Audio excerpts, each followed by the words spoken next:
it a couple seconds. Let's see if we're going. It says we're live. Alright. We are supposedly, yep, we're live and going. Sweet action. Alright, well, welcome to Composer Talk. This is week 5? Yeah, this is week 5. Zach Daniels, Jacob abandoned me for the week, so I've got a special guest star, my buddy Angelos. Say hi. Hi, y'all. I'll let Angel introduce himself. Tell us what you do. As the stream says, my name is Angelos. I'm a graduate student here at the University of Oklahoma. I'm studying compositions with Mr. Daniels, and I am very. I was intrigued by this opportunity of the composer talk. I do actually believe that we are quite the self-inclusive community, and we should talk more about ourselves.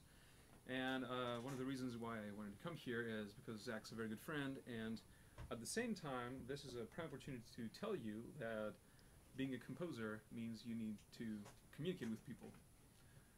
And as a graduate student, it's actually a good thing for me to expose my ideas and talk with a fellow composer and get to interact with the online community, which is, as Mr. Daniels knows, it's becoming more and more a prominent feature of our world in the 21st century. That it is. Yeah, and thank you again for agreeing to do this. I promised him cookies, but he came over anyway, so, you know, it's great. Maybe I'll give him one on the way out. My wife made cookies. Yum. Little Christmas tree ones. They're great. Yeah, they're awesome. Perfect. I should have had some here to show them off. Anyways, we've got some kind of quick couple news bits to start out the day here. You want to talk about this first one? And I'll pull up the article for you. About the Arizona Opera. Okay. Alright, so... sorry, silly websites. Alright, so... information in. Yeah, so basically I love news sites that just have advertisements in 30 different places. It's great. So last week we mentioned, okay, the Arizona Opera is going to be restructuring. And there was a rumor that it was going to be focusing around contemporary music. That is now confirmed. So and this is a pretty big deal. I think it's great that they're doing this, and you know they're going to be not really they're not going to be doing exclusively new music. I mean, obviously, you know, there's a place for things like, you know, doing a Britain opera or doing, you know, something like Marriage of Figaro or something, or Figaro rather. So things like that. I think that that's really cool though, that they're focusing on the contemporary music. And, you know, even if they don't do it 100% of the time, I'd say at least 80%. Dream world for me. What do you think? Well, even 20% would be good. I actually have a very close friend that we share the same name. He's a doctoral student at the University of York in the UK, and it's part of their standard MO to include at least one work in their concerts. So I know this is quite the conservative market generally, because instrumental music and opera music is mostly geared towards established repertoire, and it's actually something that vocalists have to do. But on the other hand, this is actually a prime opportunity for this area to have something that plugs in new music, because new music is not being performed, and believe it or not, folks, there are several good composers that have composed incredible music the past few decades, or even just yesterday, and we don't know about it. And this is a great opportunity for everybody that wants to get even more involved, and even 20% of each concert to be something new. That will actually output a lot of good new music, and it's a great opportunity for everybody, especially people in that area. But if they say they want to have an open call for scores, that would even broaden the spectrum and the range of who can participate. I think it's a fantastic idea. Let's hope this goes through and they stick with it. Right. Well, according to the article, it looks like what they're doing is, let's see here, because they normally do 3 shows in the 2,300-seat auditorium. That's pretty decent. Let's see here, they're basically going to be focusing on the fall, it looks like, so it's going to be roughly a third, it looks like. So that'll be pretty interesting. It looks like they'll be doing Maria de Buenos Aires, a 1968 tango operetta. So, I mean, not yesterday composed, but at least in the last 50 years. That's progress. I'll take that. Because honestly, we don't hear much opera pre 1900. Yes, the world of opera is pretty much well seated in the 18th and 19th century. There's nothing wrong with old operas. I mean, Purcell's Dido and Aeneas is a perfect small Baroque opera, and we love Mozart's operas. You can't hate those things, but there's plenty of new good music that we can play. Didn't we do Dido and Aeneas last year, like with Collegium Musicum or something? It wasn't the full opera, it was just arias from the Yeah, opera. we did Aria. Okay, yeah. I was like, I swear OU has done that recently. I'm forgetful. I did that in my undergrad, and it's a very melodic opera. It's a very good opera. It's well made, but man, we could use some new music, and there's plenty of new good music out there. Right. Well, here's hoping that goes full steam. I'm hoping that does, and I really think it will, because this kind of stuff, it tends to catch on, and once it does catch on, you're pretty much good to go. So the next little bit is, so there's a contemporary group. Actually, we were just talking about it with Michael Dougherty whenever he was in town this past weekend. But a Roomful of Teeth. Have you heard of them? Yes. Well, the American Composers Forum is doing a partnership with them. The full details are still being worked out, but they're trying to do it as part of the Connect program, which, for those that don't know, it's basically just kind of like an outreach, like, pair with an ensemble type thing. And Roomful of Teeth is a very much... I think they're both popular and up-and-coming, so I think they're in a really unique place, and I think that it's going to open up a lot of really cool concepts, because also I don't think they tend to partner too much with just vocal groups, and I think it's just because there aren't many vocal groups that are so contemporary focused. Well, vocal groups in general tend to stick to what they know, and of course there is the ever present issue of technique, whereas contemporary composers tend to be a little more demanding, and it's unusual techniques, and it really needs a certain angle to approach contemporary music for vocalists. But this is a good push, because we, as contemporary composers, we need more exposure. We need these collaborations to go through, and the more things get out in the world, the more people will be accepting for new music. Right. Well, that'll be... I'm looking forward to this. This is going to be great, because they're like one of the only vocal groups that I listen to on a regular basis-ish. And just for a little bit of background, this year, so that'll be next year, the 2018-2019. This year, the current year, 2017-2018, it's weird that we talk about years like that. But, no, like this year they're working with David Biederbender, Rufus Reed, Jung Won Wee, and the Pittsburgh New Music Ensemble. So, yeah, it's a pretty good, well-established thing. I mean, I don't know. I think it'll be interesting to see what comes out of it. I can't wait to see the kind of stuff that's produced for them. I can't wait to see the music that's made with it. It's gonna be really cool. I mean, I wish I could be asked to do that, but whatever. Well, any new partnership is always good, and it's especially helpful for new music. As I said before, composers today, they don't have many opportunities to plug in their music, and at least not in the public view. No, it's quite limited. It's usually in academia. It's very limited, and you need to know what you're looking for. Whereas this might actually broaden the audience for new music, and new music is not as intrusive as it used to be. I think we've gone past the extremities of the late 20th century, right? As composers, right? And we mentioned that last week, how we need to kind of move past this kind of this art. I mean, art for art's sake is one thing, but I mean, we need to move past this we're in our own little bubble mentality. We need to learn from popular music. We need to get out there. We need to kind of plug ourselves more. I try and do that every day. You see my failed attempts at that. I mean, well, generally US-based composers have more success because lots of them have either a background in popular music like rock, pop, garage bands. Music on the other side of the Atlantic is a lot more self-inclusive, and there's this great opening to pop sound. It hasn't happened yet, at least to my knowledge, and it's a shame. You're saying that So you actually would say that Americans in general, like, we're more inclusive of pop music when it comes to composed music. Yes, because there's no Wow. there isn't a restriction in Oh. well, in academia things can tend to be a little stagnant, but composers are not afraid to step outside that boundary and include other things in their music, which I find absolutely fantastic. And yes, there should be an opening to new stuff, and this is a good way to include popular, not popular sound, but popular trends into more complex music compositions, and we certainly hope this will go through. Right. Well, that'll be. I think it'll be great to kind of view it as it goes, and I think it'll be. I think I can't wait. I mean, I think it's great, and also it's very interesting that you think that we're more progressive with that, because I was just complaining to Jacob last week during this talk that I'm just sitting there like, man, more of us need to do this, so it's worse in Europe, is what you're saying. Well, It kind of is. question: Is it more on? Is it more on the performer side? Is it more on the audience side? Is it more on the composer side? Like, I'm curious at this point.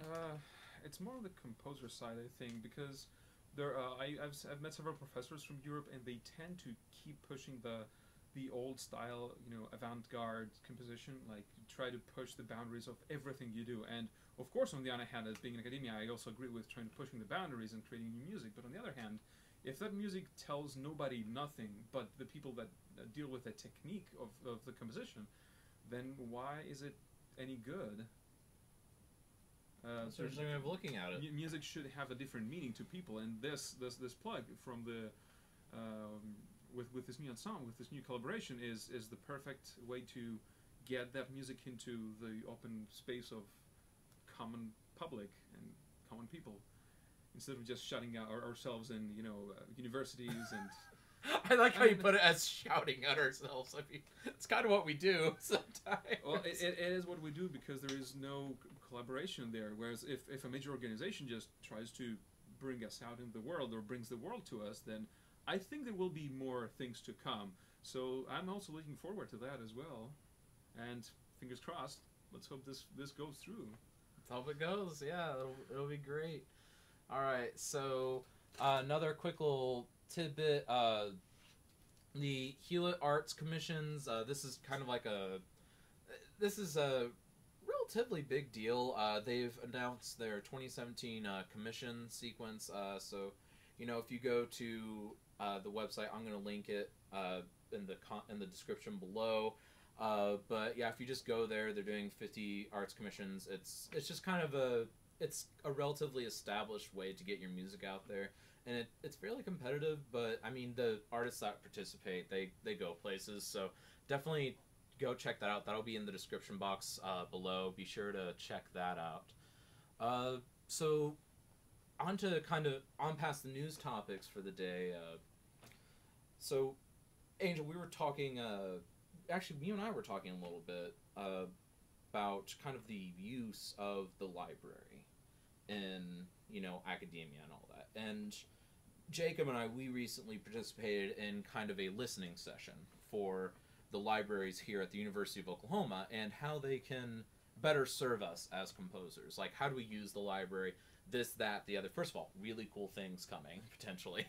But, yeah, so out of curiosity, I mean, how do you see the purpose of the library for a composer in today's modern setting, where we have, Naxos, the internet, IMSLP, etc.? Well, to start in the reverse order, IMSLP is quite limited still, and It is.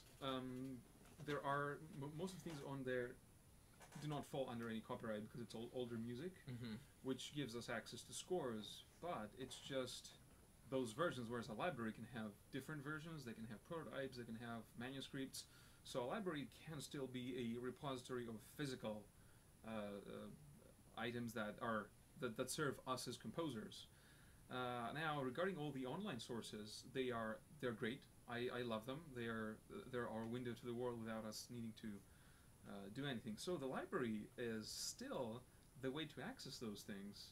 So if a library has a subscription to all those sources, somebody can actually pay a subscription to the library and have an access to a broad number of services. Whereas if we try individually to account for all those services in our personal expenses, it is going to be very hard. I mean, each one of those sources has a quite the steep subscription, whereas a library can How house does those. Naxos run? I'm not sure, but I was thinking about all the other online resources that the universities the library university libraries offer, and I mean, for a very small fee, we have access to tremendous resources online, which means that the library is still your point of entry to that digital world. And on the actual hard copies of books, it is very hard to obtain, let's say, 60,000 books regarding your specific trade. I mean, you know that you're on your way to your doctorate degree, and you had to acquire several books, and that wasn't cheap. So libraries can actually fulfill those needs of us, and we don't have to spend a fortune on that. So they still serve a purpose in today's world. I know people are trying to move away from the library paradigm because libraries are rather expensive to maintain. But on the other hand, it would be more expensive for each person individually to to access those resources. I mean, there's a reason why libraries are still a very big thing all over the world. Can you care to plug in the numbers? Okay, so just as a wow, this is Good. so this is from the Naxos website currently. Those are some big numbers. That's for Like, a year? For a year, I mean, yeah, and it's technically more expensive the further down you go. So I mean, you pay monthly, you're paying more, kind of like with Pro Tools. But oh 210 man, United States dollars for like 1 year? for the standard quality, if you want premium quality, which is honestly what you really want, you're See- paying $315. See, I would personally be fine by paying that fee to a library and getting access to that resource and many more instead of having to finance Instead that of resource just by one. myself. Yes. Yeah, that is steep. I mean, I know it's like remarkably more expensive for like an entire institution to gain access to something like Naxos or something like that, but this is a good example of what we're talking about. I mean, So libraries can serve a double purpose. They can either host our physical needs as in terms of paper paper resources like scores, books, encyclopedias, but they can also fulfill our needs on that end. And honestly, I think that even if you had a private library that had subscription of, let's say, 500 United States dollars a year and would give you access to, let's say, 20 or 40 different online resources, I see that's still a relatively cheap thing to pay for. If you look at what we just showed you, the Naxos one, that is half that for just one resource. yeah, So I think libraries are still a very valid thing. We should keep them close. yeah, and I mean, digital is a way that our library is trying to go, and in places where it makes sense. So Naxos obviously not going anywhere because it's an invaluable resource. Actually, believe it or not, Naxos was new to OU my first year here. Yeah, it revolutionized the way they do things here. Because before then, used to have to go to the Media Resource Center, and you had to sit there and actually sit at the listening stations with your little CD, and you had to check it back in when you were done. So listenings, man, it used to be a pain, but I honestly, a lot of people would go slightly shadier routes, like listening to an unlicensed version on YouTube or something like that. But me personally, my solution, whenever I didn't have access to Naxos for things, which honestly I've always had access to Naxos, but if there's something I can't find on Naxos, or like before I was at my undergraduate, I would just go on iTunes and buy it if I was studying it. Like, I went and I bought for, I think it was $12 the entire Beethoven Symphony collection. Never regretted it. I still have it in my iTunes library today. Well, it's not an invalid resource, but again, I mean, you will do that, and it's actually very thoughtful, and it's nice to personally own certain collections. Like Beethoven Symphonies is something I guess we should all own at some point.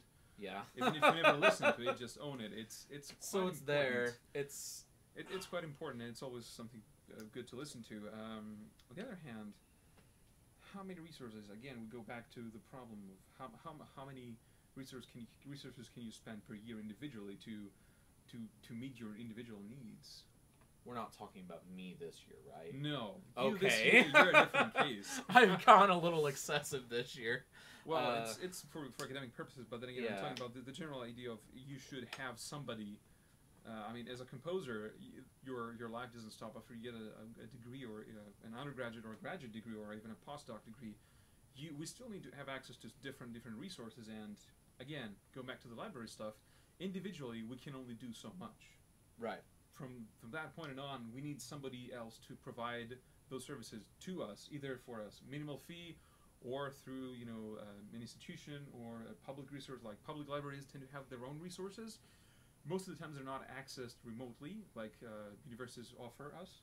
But still, if you can go to a library and just have access to the Naxos library or to the Grove, which is an excellent encyclopedia for musicians. Excellent encyclopedia. I think the price for an individual subscription is something like the Naxos.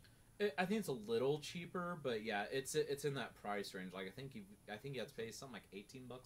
I don't know. Let me look at that. So if that's the equivalent of that, then you have to pay close to $400 a year just for 2 resources, which again, it's quite steep, folks. It's quite a steep price. We're just gonna find out what that costs. See if I can find that. Let's see your subscriptions, subscriber services. Let's say just North and South America. Yeah, I'm trying to figure out viewer update. Okay, it looks like it might be. It's one of those hidden things. That's not good. I think I want to say it's something like $18 a month because I think I did look at it at one point because my undergraduate at one point was in danger of losing access to Grove because budget cuts. Well, I think you can just do your subscription and we can just see if that fixes it. Maybe. And I don't think it's an inexpensive resource. It's a very good resource. I don't have and so we should. I don't think anybody individually can do that. If you are an educator or you want a specific resource that's not available, by all means go ahead and make your budget so that you will have access to that resource. But again, who can afford that just out of the box? If you can, you're one of the few lucky ones that can do it. But if you can't, libraries are still our point of entry to the digital world. Oh, whether we like it or not. Yeah, and I mean, with that even, so moving away from the digital stuff, even hard copy. I mean, whether it's digital or hard copy for me, I will almost always look at it first from the library. Or like by IMSLP, whatever resource. And if I find myself going to that same resource for a second time for a separate purpose, that is enough reason for me to buy it in general. Especially if it's like within quick succession. Like, I was on, I forget which page it was. It was one of I think it was Orchestration Online on Facebook. I was on there, and over the summer, they were all mentioning, oh, Elaine Gould behind bars, this is great. And I'm like, man, I've heard so much about this, and now everybody in this group is getting it. I need to look at it. So I checked out our copy from the library. I ordered it the next day. I mean, I personally don't need it as much because I'm pretty good at engraving and notation, but what I did buy it for was for those really obscure things. Like, I mean, it's got lots of really ridiculous things in there. Like, I think they actually have rules in there for what the angles are supposed to be whenever you have, like, the increasing value note heads. Yeah, there's actually rules about the angles. I didn't know that. But, yeah, I mean, I got for that, and honestly, I was still looking at things for, my music notation class I teach here. I've taught here for, like, 3 years or something like that. And I honestly was kind of shocked to see the stuff that I didn't truly know, and because I was starting to move because I've been moving in that class way, because it originally started as a Learn Finale class, ended up turning into a music notation class because that's really what was needed, and this book kind of filled in the blanks that I couldn't find resources for online or in other texts. So yeah, totally good. It's a perfectly good example of a resource that yeah, I could go to the library every time, but honestly, I use it enough, and it's for my professional career that it was just good that I spend $80 on a copy. And just from picking up from where you left, what you did is use the library as a try before you buy kind of thing, and the libraries will give you physical access to stuff that you want to buy or you're not sure about how it looks, how it feels, information that's on it. So they can act as a very good preview. So you go to the library, look up the resource you want. If it's up to your standards and your liking, then you go ahead and purchase it. That's one way of using it. And I did tell our librarian that I was like, that's kind of how I use a good chunk of the library. But another really good thing, I know this is true for academic institutions, particularly research universities. I don't know if this is 100% true across the board for all academic institutions. I know it's not true for public libraries. But purchase requests. Things like, we were looking at a piece the other day in our composers forum. It was a ridiculous piece for flute, orchestra, and saxophone orchestra. And it's just not a score that we had in the library. And even our instructor, Dr. Karathanassis, was sitting there like, oh man, it'd be great if we had this, but we just didn't have the score. So what did I do? By the end of that forum, I just showed him a response from our librarian because I took the liberty of emailing him being like, so we want this score by this composer. I found it on this publishing website. Can we make this happen? It's like 99% for sure going to happen now. He hasn't put in the book order yet. I think he puts it in on the 1st. But, yeah, I mean... Sure. Yeah, but it's... I mean, things like that. Things that, yeah, I'm probably not going to look at all the time, but I would love to be able to take a gander at it, and I'm pretty sure the rest of our composing colleagues would love to at least glance at it because we were all fascinated by the piece. I mean, definitely. It was a great piece, and it's like, we don't have a score. We should have this. One of the issues with music that's been produced in the last 40 to 50 years is due to its not large circulation, it's quite expensive. Even music of established composers like Xenakis, it's very hard to find. Right. There are very few copies. They're literally extremely or expensive. even branches, like what we just performed. Yes, it's one of the things that you cannot really get access to by yourself.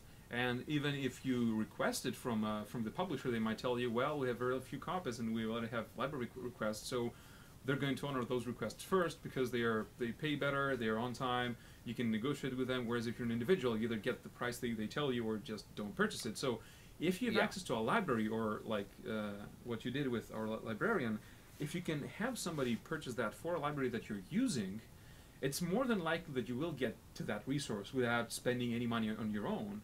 Right. And more people will benefit from that. For example, for that specific piece, I'm pretty sure at least 3 of us would be extremely interested. 3 or 4 at least, Would be at least interested in and just the rest looking at would it. probably not say no if it were in front of them. And our instructor would more than He'll welcome. probably check it out, let's be have it out. honest. So I think it'll be safe from him checking out for, like, I think our rule is like 2 months or something on new books. I think so, yes. Yeah, it's something like 2 months. It has to stay in the library, and then after that you can check it out. He's probably going to check it out over the summer. Guarantee it. Definitely. if he's not out of the States for professional reasons, he will check it out, I tell you. Yeah.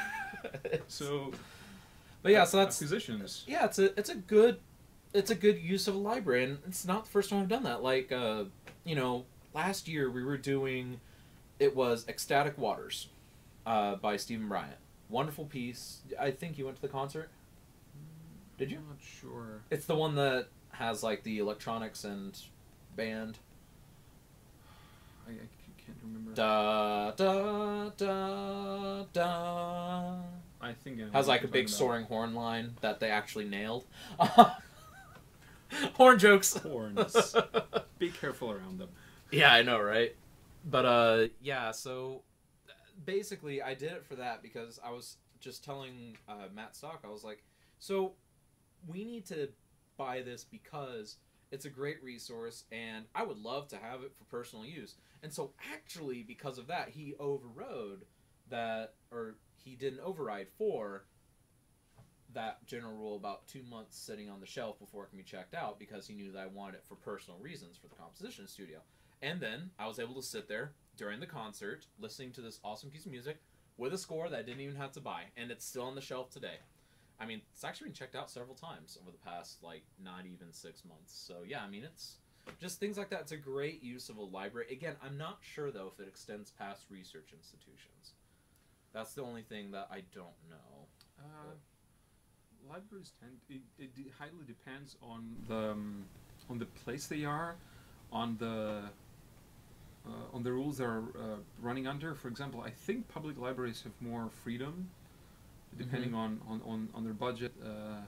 Research institution libraries like OU's library, they have a lot more they can do because they're slightly better funded.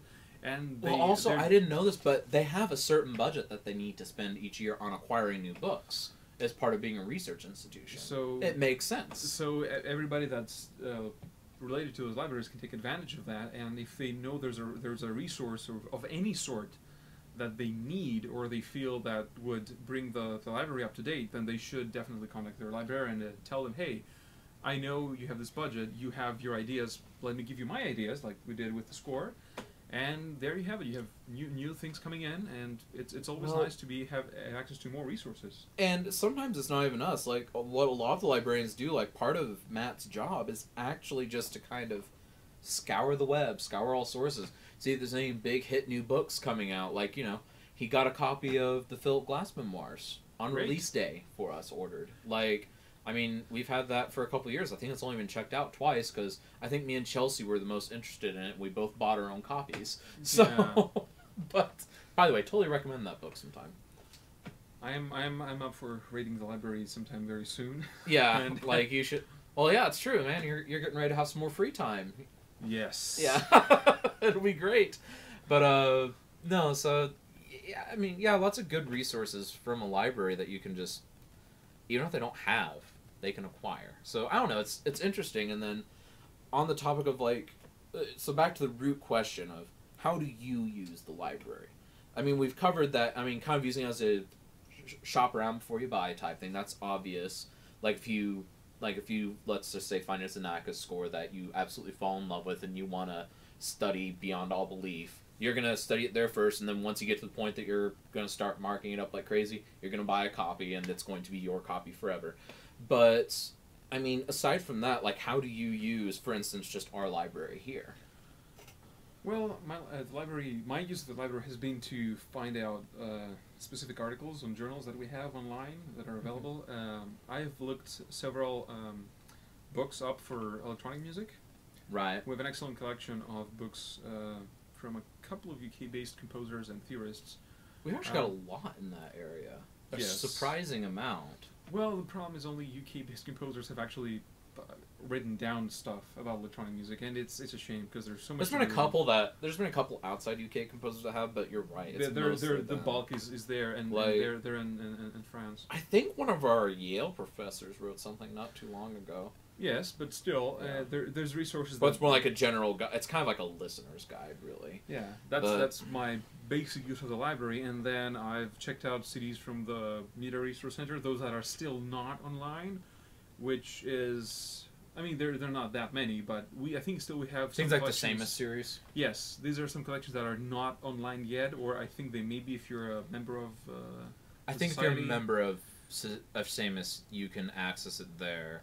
And I think you can buy individual copies from Samus. But yes. Yeah, pretty much you have to be part of a library system that has those. For those that don't know, Samus is a huge electronic music community. It's probably second only to the International Computer Music Association. Maybe, I think. Yeah, I think it's probably only second to that. And basically, ICMC, I would say ICMC is kind of like the headliner, and then you got a really good filler with the Samus stuff, because Samus does stuff everywhere. So yeah, that's. These are my two primary uses, and of course checking out scores. And, obvious. And there's another part to at least this library that I like. It's quiet, and you can go and study. So if you don't have an office of your own that you can actually settle in and study, you can go to the library. It's open quite a few hours a day.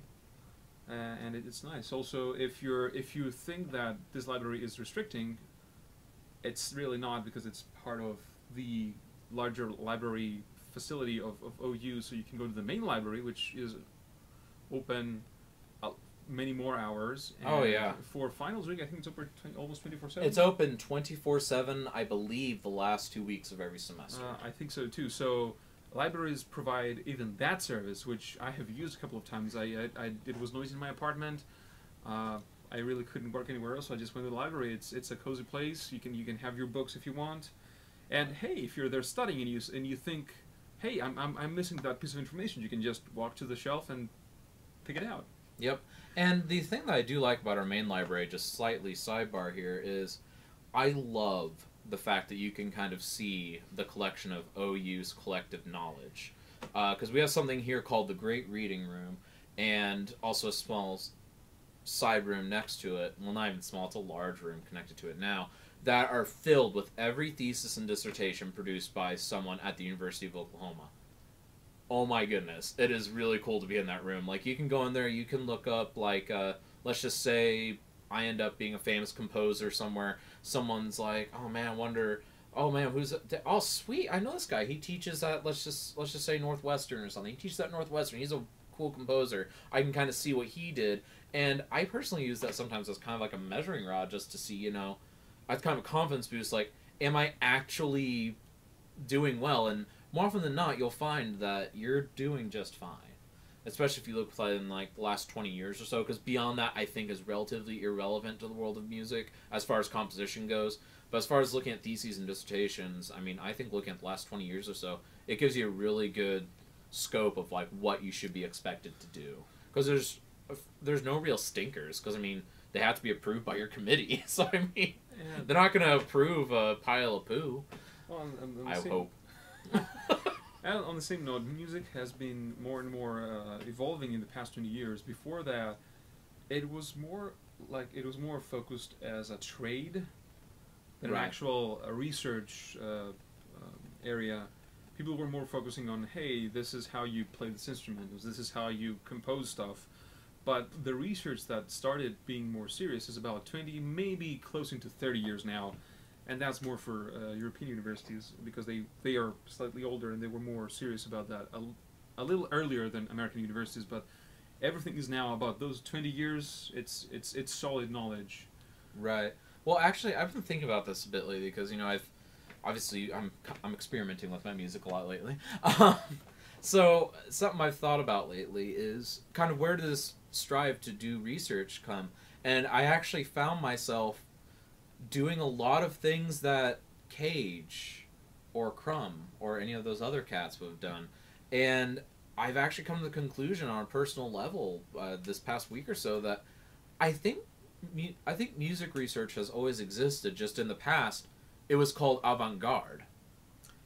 Because think about it, Cage did a lot of research for the field of music by being the avant-garde composer. I mean, it's an interesting thought, isn't it? It is, but the difference is people were doing research to broaden their horizons for practical purposes, whereas now that has there was the emancipation of research from actual musical practice, so we can now research and then apply that to our practice. What the late 50s and onwards, the hardcore avant-garde Right. composers did, they actually did research to infuse their music with other materials, and that has become the standard for our generation. For them, it was cutting edge. For us, it's the standard, which is why I'm saying that before that, music research was not exactly research. It was personal consideration of other parameters, whereas now we have to do it. And because we have to do it, that has become a standard part of academia. And now our instructors are better equipped to deal with that. They have more knowledge themselves. They have been through the same route. And we can do that in a better environment than the early composers, the early avant-garde composers did, because they were doing it by themselves. Right. Whereas we have all the knowledge of how these guys did it, and we have structured it a lot better. I would agree to that. We're a couple of steps further in the actual process of research. Yeah. I mean, it's part of it really does make me wonder, though. I mean, like, so, I mean, you're fairly familiar with my music, then. I mean, would you consider Let's just say Polyphonate, for instance. Is that more avant-garde or more research? See, I would call that piece more research because it's very tightly structured, and as I know, because you told me about it, it was constructed as an attempt to see how things work. Although it is highly musical, and I highly recommend it. I don't, but he does. Shameless pitch. It's one of those things that it starts out as research, and it can be used for both purposes. But I still think it's more of a research piece. So then, what about something like you know what? Let's say cello construction. I'm plugging my own music here, but no, it's just because I'm familiar with it. I'm yet to see the final version of it because it's still right. I haven't got sketches under construction. The puns are real. But good thing we branched out. Running joke from New Century Improv. That is not quite research because it's not focused on the process. It's more focused on how you put things together to make sense. Okay, so you would classify that more as avant-garde-ish than research-ish. That is more avant-garde in the meaning that it's more music than research. Okay, I can kind of see your delineation. Honestly, I would kind of agree. I would very much agree. I mean, I'm thinking about this stuff a lot because for some reason I'm just bored musically and I'm doing this stuff lately. But it's an interesting concept. I mean, do you know how much time I've actually spent in the library trying to research this kind of stuff lately? More than you would think. Like, I've actually read through the entirety twice now of... Where is it? Of this Canon Counterpoint book because it was relevant to me writing Polyphonate because I'm doing a lecture recital on it, and very much, I mean, it's basically an extension of Counterpoint. So, I mean, I'm spending a lot of time in the library. I eventually just found my own copy for $2. Wow. I'm awesome. But, yeah, so, I mean, just researching and figuring out how it works, I definitely would say that at some point, some people like me just decide, you know what, I can write a good piece of music, but I need to research more to figure out how to do better music. And I think that is part of what I use the library for, is not even really furthering my own craft, but I would actually say I explore my craft more in the library. Like, do you know how often I'll just go through the library, pick something off the shelf that has an interesting title, open it up and be like, oh, this is interesting. I'll sit down at a table and read a chapter or two. I mean, I've learned a lot doing that. I mean, I now know how clarinets are physically structured. I know that if you hold them about, I think it's like 1/8 of an inch apart at the seams, then you can get some really cool sounds. Well, yes, it would be the equivalent of placing a second bridge on the guitar. Right. Slightly detuning it, not actually detuning it, but, you know, creating a very interesting effect. Right. So, I mean, that's stuff that I would not know if I weren't just sitting there looking for books in the library and just see something interesting and pull it off. So, I think that, I'll put it this way. So, even if you do have something like, let's just say the Amazon, like, Kindle service where you can have, like, Kindle Unlimited and you can, it's something like 30,000 titles, or I don't know, it's a ridiculous amount of titles that you can read on Kindle for free for a set amount a month. So not really for free, but you get the idea. I think it's there's another feature if you can actually borrow up to 10 books. Right, so and you can keep them, and they're commonplace books. But by doing that, you wouldn't explore and you wouldn't accidentally see these really cool concepts. Like, that's how I discovered John Cage's Silence. I mean, I wouldn't have known about that book if I weren't looking at some of his avant-garde stuff. And there's many a time that while actually walking through the library, I look at an interesting title and say, well, this is interesting. It's about, you know, Native American painting, and what do you know? You would never see that if you were not going through a physical library. Which is why, again, I do believe that we're moving to the digital world, but physical libraries will always be there for a reason. At least for a research institution, I think. And I mean, for everybody that's interested in just going into a place that there is just knowledge out there, and take your pick and just read about something that you like. Like, have you seen much of Futurama? I have seen a fair amount of it. Oh, good. So, it's like one of the first episodes when they're giving Fry a tour of New York, and they come no, it's whenever he's at Mars University, and they have like the library that has the knowledge of everything. This is the most extensive library of knowledge in all the known universe, and it's just a two-sided CD, like hyper compressed.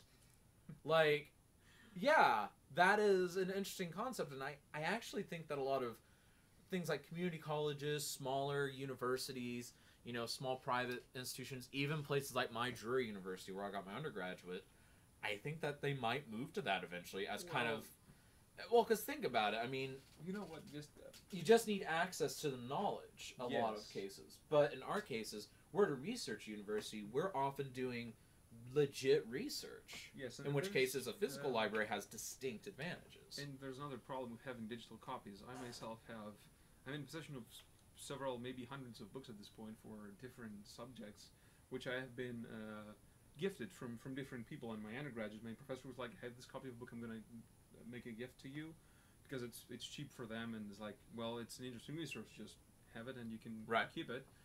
I have several, maybe hundreds of books at this point. I have read very few of them because I don't see them. And it's one of the reasons why I still like physical libraries. I have all these digital copies. If I don't have them in front of me, I don't have the actual physical book. You don't think to do it. Yes, and Zach knows that I'm very fond of the digital world. I mean, I keep this on me all the time, and we have our laptops, our tablets. We have all those things, and these are loaded with online resources and online access and physical, not physical, but digital copies of stuff that we have. We never look at those things because it's different to remember a title that's just a line of text in a digital format. Then, if you see the actual book, you'll say, "Well, I see this. It's green. It's interesting." It's green. if even that is an actual part of marketing the book. If you see a book that it's green with golden letters, you'll say, "Well, this looks like it's interesting." And Or awful things like this. I mean, this is not something I would suggest, but take your pick. But a perfectly good example, like, you see this, you're going to be curious why that one square is off. You'll know I think your squares will be off by the end of this book. You can tell I went through it a lot, but, oh man, oh geez. But, yeah, I don't know. Anyways, let us know what you think. The libraries, how do you use them? How would you like to see them used? All that stuff. Because honestly, it's good stuff, and it's a really important thing to keep in mind as we move forward in the world of technology. Sorry, I got a random phone call. Sorry about that. Good thing it didn't go off, though, because I turned it on silent, unlike some people do in concert halls. And speaking of phones going off in concert halls, concert etiquette. Or etiquette, not etiquette. Yeah, sorry, I can't speak today. I've had an interesting couple days off, but so concert etiquette. What's your take on it? Like, I mean, what's your general take on concert etiquette? Is it a thing? Should it be a thing? Are people ignoring it? Do people just not know? I am very anti-rules when it comes to concerts. Right. But I am anti-etiquette for a specific purpose. This is coming as an idea from one of my professors in my undergrad. He was actually an electronic music composer, so if you're doing, let's say, a 4-channel electronic piece, there is no real stage. You're Right. sitting between the speakers, so sound is traveling around you. Yeah. So there is no actual stage, and he was very fond of not taking things to what he called the Italian stage, which is what you usually see at concert halls. There's a stage, there's people there, they're doing something. Now, for me, concerts should be split in 2 different categories. One is the casual concert, where you can just stroll in with your flip-flops and your shorts, and you can just take a drink there, and that's fine. So things like what we want to do with NC next semester. Yeah, just a walk-in concert, which Yeah. is more like... It's odd, but that used to be the standard. I mean... I like those concerts. Yeah, we know of the music for the waters and the fireworks. Right. Those pieces of music were composed for a new fountain and fireworks. So people were not expecting to be seated, to sit down and just look at fireworks and listen to music. People were moving around while that music was playing. It's wonderful music. I highly recommend it. It's music that I enjoy frequently. Right. But it wasn't meant to be set on a stage. On the other hand, I have this example in my head for the... it's called the New Year's Eve concert in Vienna. Yeah. That thing. You need a tuxedo to go in. Just to enter the door. I'm not even kidding. I'm not even kidding. Must be so classy to enter. Yes. I need a sign that And- says that somewhere. And on Put it right there. And to that end, it's one of those concerts that for me it's not exactly a concert so much as an actual formal event. So I think concerts should be split in two. Let's say our concerts, like our student recitals, should actually be something like, hey, you're doing a recital to fulfill a certain need for your degree, then it should be a casual recital. Just everybody can walk in, listen to your music, give you some feedback at the end. If it has to be a formal event, let's say this is an old school convocation, or this is a concert in honor of a guest, or an alumnus, or let's say, heaven forbid, a recently deceased faculty member, or we're honoring a specific person, then yes, concert etiquette is extremely important then. And people should go in and at least behave properly. Let's say, put your phones on silent, at least. I think, honestly, I think even for kind of, quote, casual concerts, I personally always make sure my phone is either on silent or in direct reach of me to where if it goes off, I can Just have it off within kill a it. second. Yeah, because, I mean, yeah, casual concerts are there so that, like, for instance, we have a wonderful set of casual concerts here, the Second Friday series at the library. I love them. Did you go to the most recent one? Where they show some Unfortunately, new art? I couldn't. Unfortunately, I had work to do. So Right. It was a great show, and those are always wonderful things. Our librarian Matt Stock hosts them. They're every month, second Friday, and they're just in the library, and it's open after hours on a Friday. Ooh, and he does things like orders in pizza. You know, you've got drinks there. You know, we've performed electronic music down there, and people just mill about. We've had, guitarists there just singing some album covers while some new art is presented. I think there's been some premieres down there even, just as part of a casual. So Yeah, that's where my piece Unknown premiered. Actually, now that I think of it, wasn't there a premiere last year too? there was. I don't remember what it was. That was the piano show, wasn't it? I wasn't able to go to that one. I think so. I think that Yeah. was a premiere. So yes, I was unable to go to that one, but I mean, it's a perfectly viable. I love that venue. Like, I've even been talking to him. I'm like, dude, I kind of want to, like, because there's a piece I want to do, and I've talked to him about it, and I'm like, the library would be perfect for it. You need to let me do this. He's like, just let me know when it's done. He's like, it doesn't even have to be a second Friday. We just open it up for you. And I'm like, this is great. But I mean, I think casual concerts definitely have a role in society, and I think that we keep making the same mistake, and that mistake is every concert has to be a formal concert. I think that in itself is a mistake. Now, if it's something, what I think though is if it's something like a degree recital where you are showing that you are a performer, you are showcasing your chops, I think that should be a kind of more of an event, because I mean, honestly, all the focus is on you because you've put a lot of work in. You're a second year or even a third year in some cases master's student on the violin. You've spent 7-8 years in college playing the violin, and Lord knows how many before that. You deserve an hour in the spotlight, so you're gonna have that hour in the spotlight. And I don't know. I mean, I'm kind of a showman whenever I do stuff. I mean, I perfectly enjoy whenever I have to do a recital of my music for a degree. Some people dread it. But I sit there and I'm just like, this is great. I can force people to listen to what I want them to listen to. well, I I can shouldn't force make- people to do that. I but shouldn't, you but- can.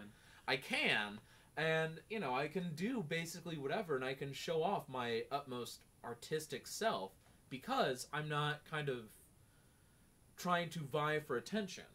They're already there type thing. Yeah, But then other pieces, like I've got a piece conceptualized in C flat. That's same vein as NC, game music type of thing. That would be more of a casual concert thing. I think things like, I mean, honestly, I think most of my string quartets are probably more casual-ish, but they could easily be in a performance setting. And I think just the mistake is that we automatically classify everything as it should be in concert. Like a famous example that I just mentioned, Terry Riley's NC. Do you know how many stage performances I've seen of that are just in the concert hall and you're sitting in your seats? That's not how it was supposed to happen at all. I mean, I totally appreciate though, like whenever my high school orchestra did it one time, and it was like a 10-minute like abridged reduction. At that point, it's like that's good. I enjoy that, but it's supposed to be like an hour, and honestly, if you're doing any piece for an hour, unless it's like a Mahler symphony with like a storyline and all that, your audience ain't gonna like you. See, if you talk about Mahler symphonies were already past the point of casual concert ideas. They were actually composed with the Italian stage in mind. Right, So and if you compose something that, as composers we do, if you compose something and you want it to be staged, and you write it down on your notes and say this has to be performed on stage for a specific audience, just I want these people to be there and the audience to be there. But if you compose something more casual, then why should it be on stage? I don't know. I Just mean, be staged in let's say the foyer of a building. like Gothic. Gothic is a little too reverberant for my taste, but We have you- something you like get in the C. point. It'll be perfect. Yeah, I mean, if it's which Ding, is why ding, I. ding, ding, ding, ding. Which is again why I'm in favor of splitting the concerts into casual concerts and formal events. And I'm not saying formal concerts because I think concerts were always kind of casual, but a formal event that is featuring music, that's Right. a different thing. And proper etiquette should be always observed. I mean, I've been to some formal events before I went to college with my jeans and a t-shirt. And honestly, I actually felt bad about it because I thought, maybe you should wear something better. But again, these were formal concerts in honor of certain people or in sort of an occasion. And yes, that's not your usual concert. Right. Well, then, what's your opinion on? I'm just spitballing here, but what's your opinion on like our Composing Tomorrow concert series? Our sort of studio-wide composition concerts for those that don't know. 2-night event. 2-night event, plenty of good music, and some very dubious music. I liked Dice. Yeah, I'm not referring just to that. There are other pieces that are I know you were Maybe. implying it. maybe, but I think there should be. They can be either of the two. My main issue is that this is a formal event because it's our formal studio recital. Right. Which again, I understand its usefulness. It's good to have it because it's the only true recital that we can showcase our music As a whole. As a whole. But on the other hand, some of our music is goofy. I mean, yes, I've thought of doing more goofy pieces just for fun, and those wouldn't really work on stage. Yeah, and Your Nocturne Again, for Dice works. Well, it have some things. With I the think it arrangement can work of the both people. ways. I think it can work both ways. I think the version that we've actually been doing on stage is more of the casual version. Like, I totally see that as something that, like, for instance, the next score session we have, I say we play Nocturne for Dice. I mean, and actually, the Nocturne would work perfectly in Gothic. I think that would be really cool. I actually kind of want to do that at some point.